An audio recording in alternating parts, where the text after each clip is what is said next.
Hi you guys, and welcome to another episode of Learn Tarot with Nikki. Today we're going to be talking about the Hermit. It is card number 9 and the 10th in the deck.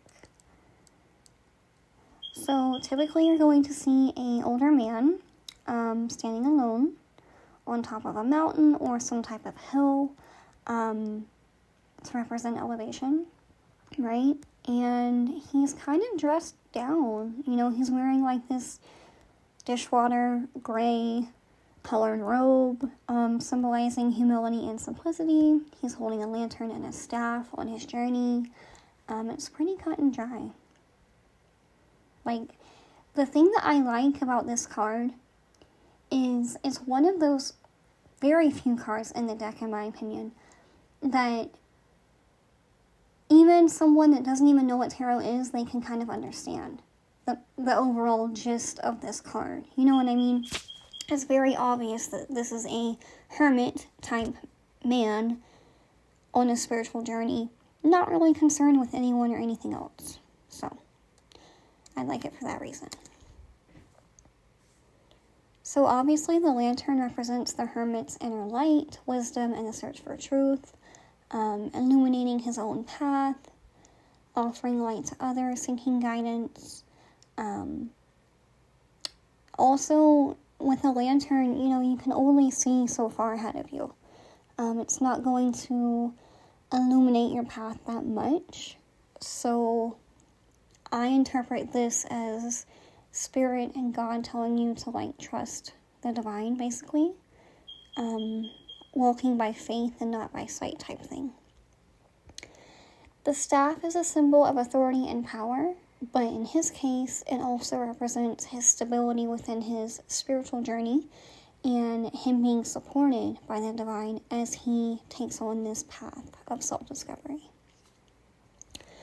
The mountains denote the spiritual heights that he's, gotten through and all the wisdom that he's accrued over the years through solitude and introspection. Detaching from the mundane world, because usually a mountain, the highest points are kind of pretty far away from civilization, so you're going to be alone on a mountain, right? Again, this is a very simple card that mostly anybody can understand. And his pursuit of higher knowledge, and his cloak and his beard symbolize the wisdom through the years that he's gained, that come from just aging and going through life, being in solitude, communicating with spirit, communicating with ourselves. And I see a cloak and a beard as almost like a covering, like a container, It's holding that knowledge with you type thing. And also protection along your journey, obviously. So when this comes up in a reading, it's going to suggest a period of introspection and inner surgery. Inner work can feel like surgery sometimes, I'm not going to lie. But introspection and inner searching. It encourages the clairant, which means the client or the person receiving the reading, to withdraw from distractions and seek answers within themselves. Taking some alone time, really going within meditation, maybe getting a reading, doing a reading on yourself, etc. Guidance and wisdom. It tells you that the clairant might be in need of guidance from a wise mentor, like an elder or a spiritual teacher, or you might be called to offer that wisdom and guidance to others. Inner guidance. It signifies the presence of inner wisdom and intuition that can light the way forward if the clairant trusts their instincts, right? Listening to your body.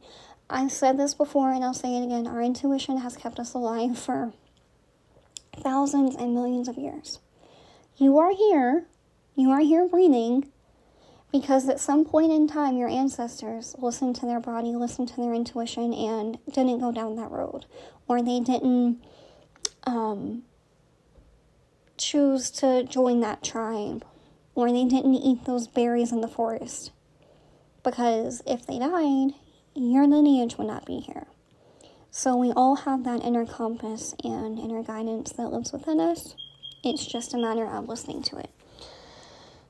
Seeking truth, it prompts the clairant to search for deeper truths and meaning in life, often through introspection, meditation, or spiritual practices. When this is reversed, it's pretty lonely. I'm not going to lie. It's a lot of isolation. Or it can mean, like, that's the thing about tarot.